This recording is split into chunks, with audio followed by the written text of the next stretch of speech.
Hello बच्चों, स्वागत है एक बार फिर स्टडी पॉइंट बाड़मेर के यूट्यूब चैनल पर, जहाँ पर हम लोग बात करने वाले हैं अपने इलेक्ट्रिक फील्ड लाइंस के बारे में। इलेक्ट्रोस्टैटिक्स पार्ट 3 आपको प्रॉमिस कर रखा है। कंप्लीट सीरीज चलेगी यहाँ पर, जहाँ पर हम डिटेल डिस्कशन करेंगे कंप्लीट पूरा, एक एक क्वेश्चंस के साथ, एक एक टाइप के वैरायटी के क्वेश्चंस के साथ। आज केवल इलेक्ट्रिक फील्ड लाइंस के क्वेश्चंस जो एग्जाम्स में, काफ़ी सारे एग्जाम्स में आ रखे हैं, उन्हीं का डिस्कशन करेंगे।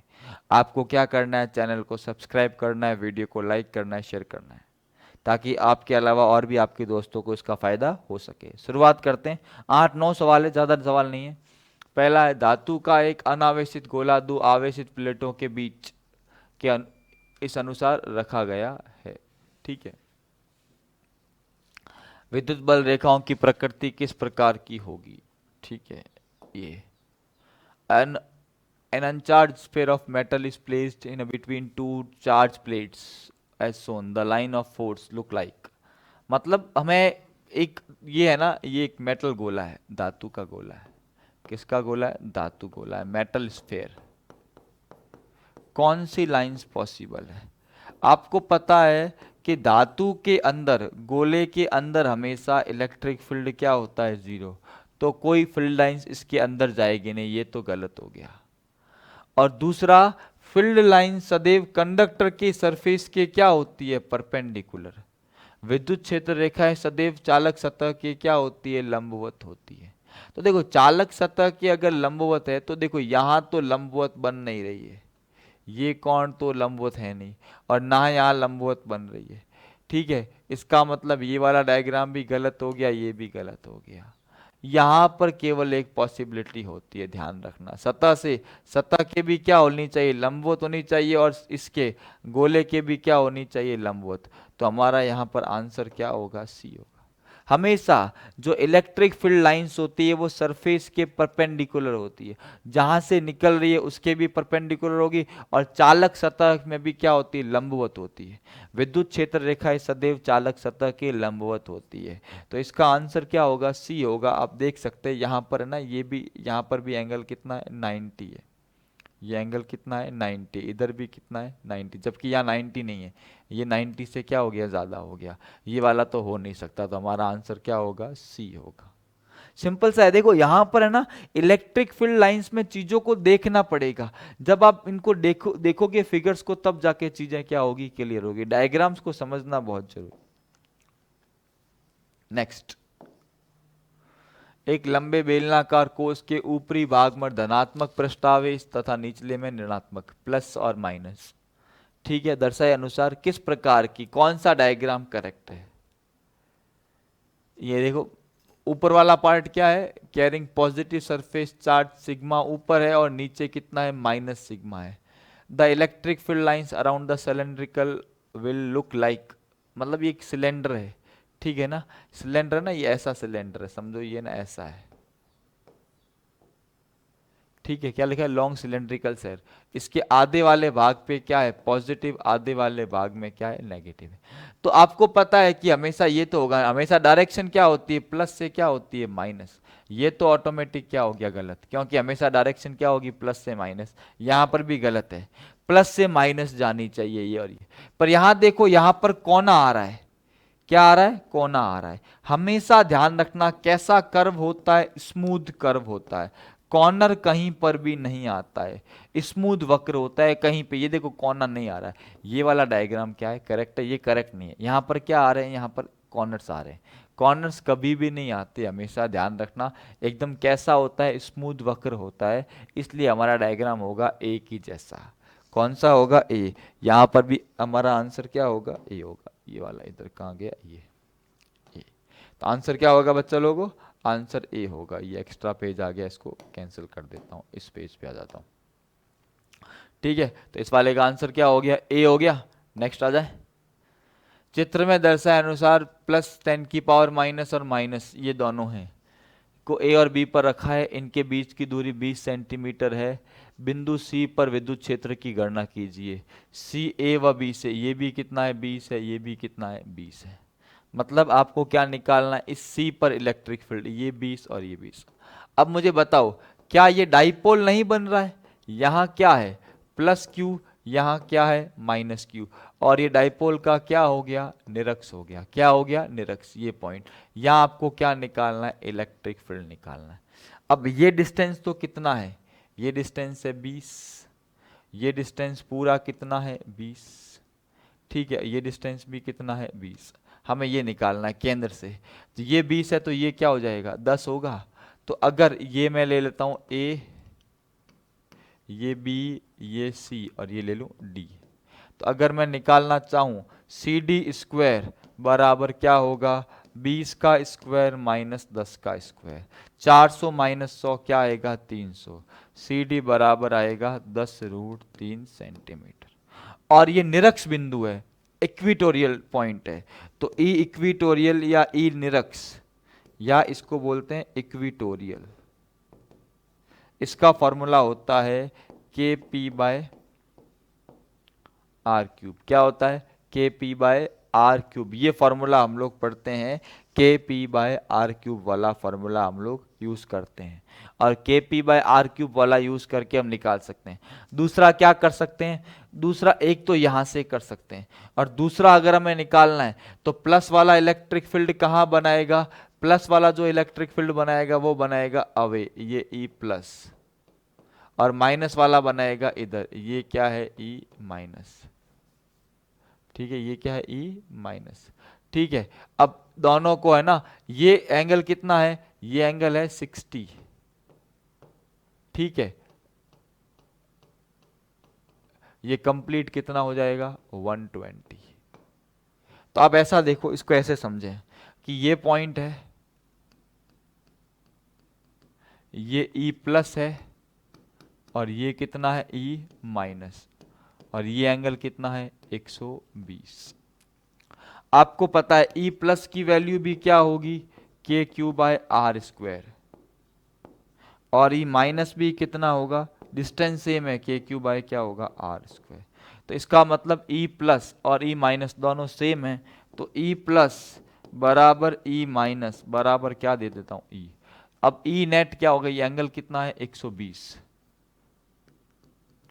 ये एंगल कितना है 120, यहां कहीं ई नेट आएगा, तो क्या हो जाएगा ई नेट बराबर under root E one square plus E two square plus 2E1E2 cos 120, और कॉस 120 का मान -1/2 होता है, तो क्या हो जाएगा E1 square plus E2 square, ये -1 प्लस 2E1E2 -1/2, 2 से 2 कैंसिल, सबको ई लिख लो, तो ई नेट बराबर क्या आ गया under root E square plus E square minus E square बराबर क्या आ गया ई, और ई का मान है के क्यू बटा आर स्क्वायर, तो 9 इंटू 10 की पावर 9, क्यू कितना है, क्यू है 10 की पावर -7, और डिस्टेंस कितना है 20, कितना है 20, 20 इंटू 10 की घात -2 का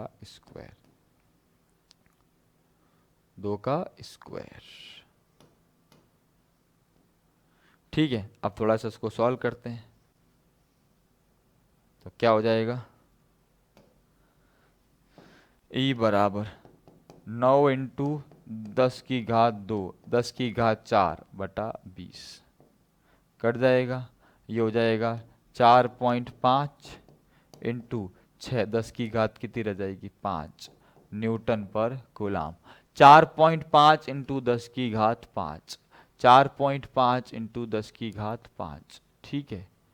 तो एक सेकंड, लोचा कहाँ मारा, एक और चीज, सॉरी सॉरी सॉरी, यहाँ 20 का स्क्वायर थोड़ा गड़बड़ पता नहीं क्यों हो जाती है, ये 20 का स्क्वायर क्या होगा 400 होगा, क्या होगा 400, 20 का स्क्वायर क्या होगा, 20 का स्क्वायर 400 होगा, 400 से 2 जीरो कट जाएंगे, क्या हो जाएगा 9/4 इंटू 10 की घात 4, और 9/4 होगा 2.25 इंटू 10 की घात 4 न्यूटन पर कूलाम। 20 का स्क्वायर कर का भूल गया, 2.25 इंटू 10 की घात 4, ये आंसर है, 2.2 इंटू 10 की घात 4, 2.2 इंटू 10 की घात 4 आंसर आ गया हमारा। और वैसे भी कर सकते हैं, इस तरीके से भी कर सकते हैं, पर इस तरीके से फिर पी निकालना पड़ेगा, बड़ा बन जाएगा। आप सीधा ऐसे कर सकते हैं। तो ये अपना आंसर आ गया, ये हमारा पूरा सॉल्यूशन। चेक कर सकते हो इसको एक बार, फिर अगले सवाल की बात करते हैं।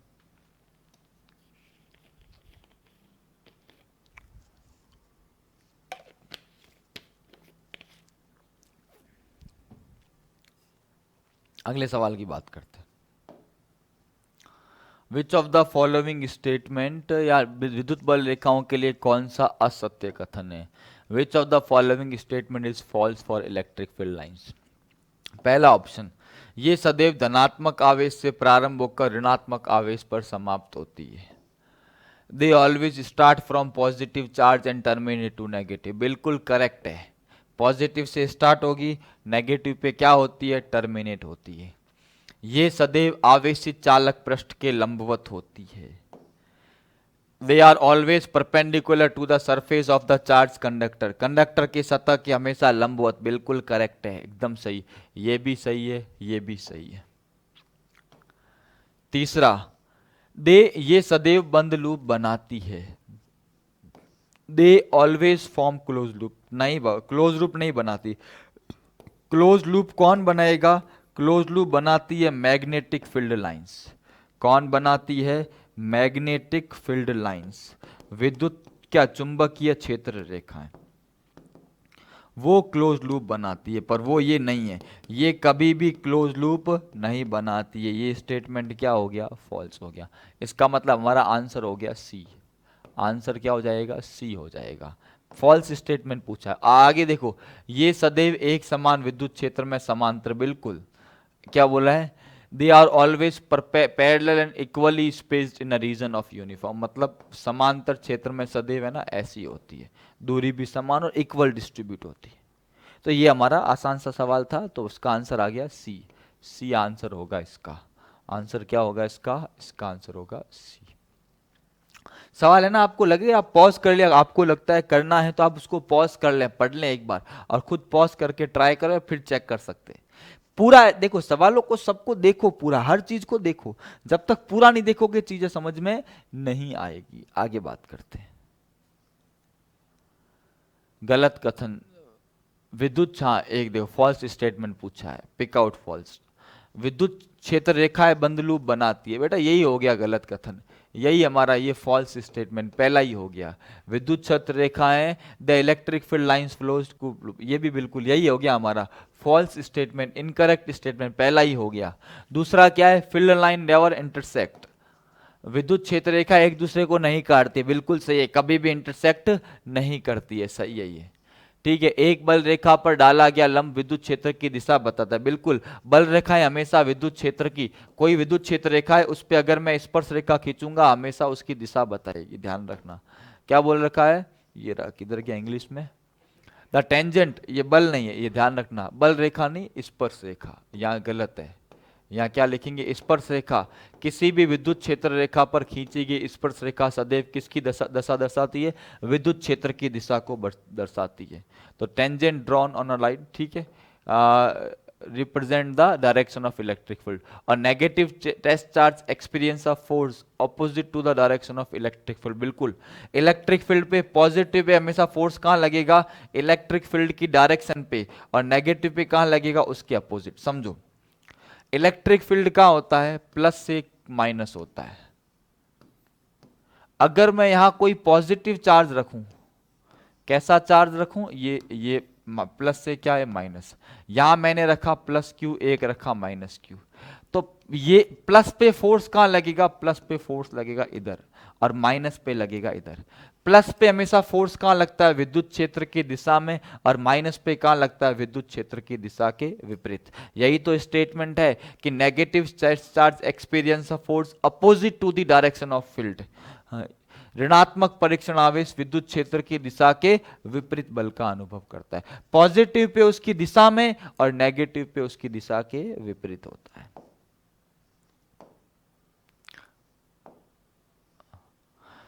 दो धनात्मक आवेशों के कारण विद्युत बल रेखाएं दर्शाई गई है। ए, बी व सी पर विद्युत क्षेत्र, ये पॉइंट ए है, ये पॉइंट है बी, और ये पॉइंट है सी।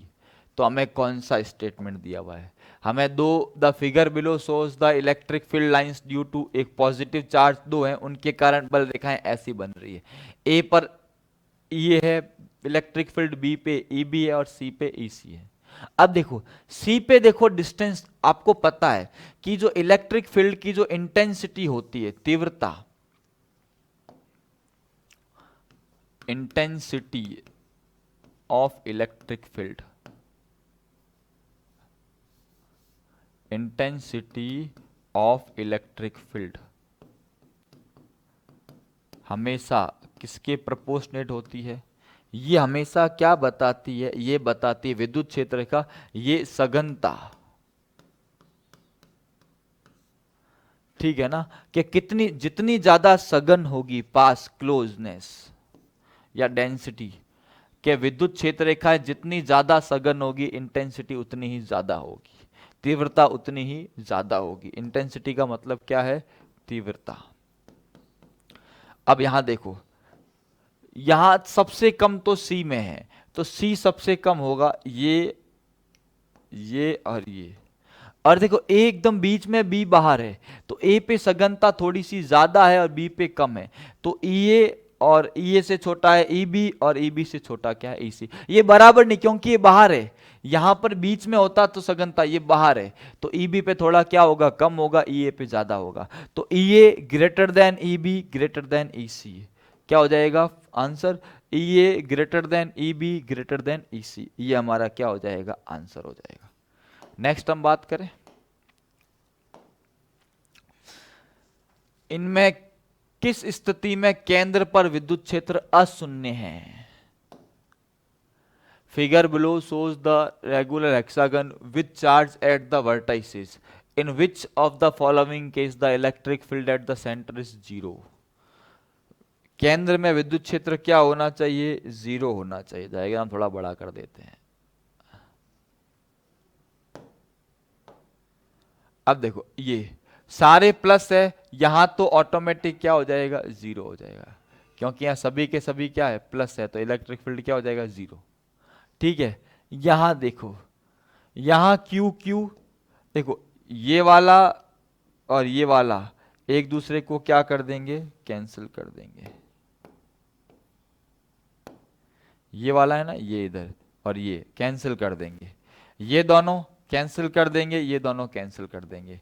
ठीक है, यहां पर सारे कैंसिल कर देंगे। यहां देख लो, यहां ये कैंसिल कर देगा आपस में, ठीक है, ये कैंसिल, ये देखो ये प्लस के कारण क्या होगा? इधर, और माइनस के कारण क्या होगा? इधर। यहां पर भी ऐसा है, तो ये कैंसिल नहीं कर पाएगा। और इस केस में देखो ये Q और 2Q, ठीक है, ये इधर आ जाएगा, ये इधर बनाएगा, ठीक है। इस बार यहां पर दो ऑप्शन है, यहां ध्यान रखना, इस केस में दो ऐसे ऑप्शन है जहां पर नेट इलेक्ट्रिक फील्ड जीरो नहीं होगा। एक ऑप्शन 4 है और एक ऑप्शन क्या है? 2 है। इस वाले में देखते हैं, शायद ये मिस्टेक होगा। दो ऑप्शन है यहां पर, कितने ऑप्शन है? दो ऑप्शन है जहां पर इलेक्ट्रिक फील्ड जीरो ये देखो इसमें फोर्थ में हो जाएगा। फोर्थ में देखो ये तीनों क्या कर देंगे? जीरो कर देंगे, और ये तीनों क्या कर देंगे? जीरो कर देंगे। फोर्थ में भी जीरो हो जाएगा। ये वाला एक ऐसा ऑप्शन है जहां पर जीरो नहीं होगा। आंसर होगा 2। आंसर क्या होगा? 2 होगा। इसमें देखो, यहां इस डायग्राम में अगर हम बात करेंगे ना, तो आप देखोगे ये तीनों है ना, ये 2Q 2Q 2Q, ये जीरो कर देंगे आपस में समबाहु त्रिभुज के कारण, और ये भी जीरो कर देंगे आपस में समबाहु त्रिभुज के कारण। ये प्लस Q और ये इस इक्विलेटरल ट्रायंगल समबाहु त्रिभुज के कारण, इक्विलेटरल ट्रायंगल के कारण ये जीरो कर देंगे। मैं दो अलग कलर ले रहा हूं, तो अलग अलग कलर ले रहा हूं। इसका आंसर होगा 2। इसका आंसर क्या होगा? अलग कलर ले रहा हूं यहां पर, एक सेकंड, एक तो ले लेता हूं आपके पहले ये वाला, और सेकंड कंडीशन में कलर ले लेता हूं मैं ये वाला। देखो रेड वाला वो बन रहा है समबाहु त्रिभुज, एक ये वाला, एक तो ये वाला बन रहा है, और एक ये, दोनों एक दूसरे का कैंसिल कर देंगे। आंसर क्या होगा? 2। आंसर क्या होगा? 2 होगा। नेक्स्ट बात करते हैं अगले सवाल के बारे में। ए व बी के कारण विद्युत क्षेत्र दिया हुआ है, निम्न में से कौन सा सत्य है? कथन, ट्रू स्टेटमेंट दिया हुआ है। हमें इलेक्ट्रिक फील्ड लाइंस दी हुई है और हमें ट्रू स्टेटमेंट निकालना है। अब देखो इलेक्ट्रिक फील्ड लाइन की डायरेक्शन क्या है, प्लस से माइनस। डायरेक्शन देखो कहाँ है, प्लस से माइनस। देखो ए से बी, कहाँ है, ए से बी, इसका मतलब ए होगा पॉजिटिव और बी होगा नेगेटिव। ये पॉसिबल नहीं है। बोथ आर पॉजिटिव पॉसिबल नहीं है, बोथ आर नेगेटिव पॉसिबल नहीं है। सीधा आंसर हो गया ए पॉजिटिव बी नेगेटिव, क्योंकि देखो ए पर क्या है, प्लस से डायरेक्शन का है माइनस। और आगे देखो ए बी से ज्यादा क्यों है, क्योंकि ए पे लाइंस ज्यादा है, बी पे कम है। ए पे कितनी लाइंस है, 1 2 3 4 5 6 7 8 9 10 11। कितनी लाइंस है, 11 लाइंस है। जबकि बी में केवल 1 2 3 4 5 6 7, यहां है 7 लाइंस। और यहां कितनी लाइंस है, 11। जितनी ज्यादा लाइंस होगी इलेक्ट्रिक फील्ड उतना ही क्या होगा, स्ट्रांग होगा। ध्यान रखना, वो आवेश उतना ही ज्यादा होगा। तो ये वाला आंसर करेक्ट है। ए पॉजिटिव सीधा ही हो जाता है, ए पॉजिटिव बी नेगेटिव। पर ए बी से बड़ा क्यों है, क्योंकि ए पे ज्यादा लाइन से, बी पे कम लाइन से, इसलिए ए बी से क्या है, बड़ा है। ए बी से क्या है, बड़ा है, ध्यान रखना। नेक्स्ट, अब बोला है कि 4 आवेश है, Q 2Q 3Q 4Q। केंद्र पर विद्युत क्षेत्र की दिशा, हमें क्या बोला है, चार्ज है Q 2Q 3Q 4Q। बोला है कि the direction of electric field की डायरेक्शन कहाँ होगी। अब देखो इस प्लस पे बात करें तो ये प्लस वाला बनाएगा, ये हो जाएगा। थोड़ा इस डायग्राम को बड़ा कर दूं, ये चीज मैं इसको बड़ा कर देता हूं। बड़ा करने से क्या हो जाएगा, हमें और चीजें क्या हो जाएगी, क्लियर हो जाएगी। यहां देखो, सबसे पहले ये बनेगा E प्लस क्यू, ये बनेगा E प्लस 3Q, ये बनेगा E2Q, और ये बनेगा E4Q। अब देखो थ्री ये है, ये प्लस क्यू और ये 3Q है, ये 2Q और ये 4Q। अब इधर Q और इधर 3Q, क्या रह जाएगा, आप देखो इधर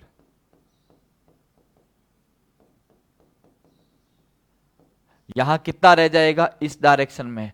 देखो Q 3Q में से Q गया, यहां कितना रह जाएगा, 2Q। यहां कितना है, 2Q 4Q, यहां कितना रह जाएगा, 2Q। डायरेक्शन कहां होगी, नीचे। ये डायरेक्शन में हमारा इलेक्ट्रिक फील्ड होगा। ये कौन सी डायरेक्शन है, ये निकालनी है हमें। ऑप्शन देख लेते हैं हम लोग। ए बी, ए बी में नहीं है। सी बी, सी बी में, हाँ सी बी डायरेक्शन में हो सकता है। ये सी से बी है, तो आंसर क्या हो गया, C B. B D, B D में भी नहीं है। और ए सी, ए सी में भी नहीं है। आंसर क्या हो गया, सी बी। ये ऊपर से नीचे कौन सी direction, C B direction. Answer क्या हो गया, सी बी डायरेक्शन। समझना, डायरेक्शन के लिए मैंने देखो ये पूरा किया है, आप चेक कर सकते हैं। ये आएगा नेट, डायरेक्शन ये हो जाएगी, तो ये हमारा ई नेट। ठीक है, तो इतने ही सवाल थे, छोटा सा टॉपिक था, ये कंप्लीट हो गया। बात करेंगे अगली क्लास में और नए सवालों के साथ। वीडियो को क्या करना है, लाइक करना है, शेयर करना है, चैनल को सब्सक्राइब करना है। थोड़ा शेड्यूल बेटा बिजी है, ज़्यादा वीडियोस नहीं बना पा रहा हूँ। जैसे ही मौका मिलेगा वीडियोस बनाऊंगा, अपलोड करते रहूँगा। आपको केवल पढ़ाई करती रहनी है, प्रैक्टिस करते रहना है। देखो अभी वाला एग्जाम तो हो गया है नीट का, अब आगे जब भी एग्जाम आएगा या नेक्स्ट ईयर आप दोगे, और भी कोई एग्जाम्स होते हैं तो उसके लिए आप इनकी तैयारी कर सकते हैं। CUET है, या अभी IIT चलेंगे अपने 12th के बाद 2 या 3 बार, जब मेंस एग्जाम होंगे तब भी है। तो ये आपके काम आएंगे। वीडियोस आप कभी भी देख सकते हैं, ये मेरे चैनल पे हमेशा फ्री अपलोड रहेंगे। कभी भी आप इनको देख सकते हो, शेयर कर सकते हो। सब चैनल को सब्सक्राइब करें। मिलते हैं अगली क्लास में, तब तक के लिए जय हिंद जय भारत।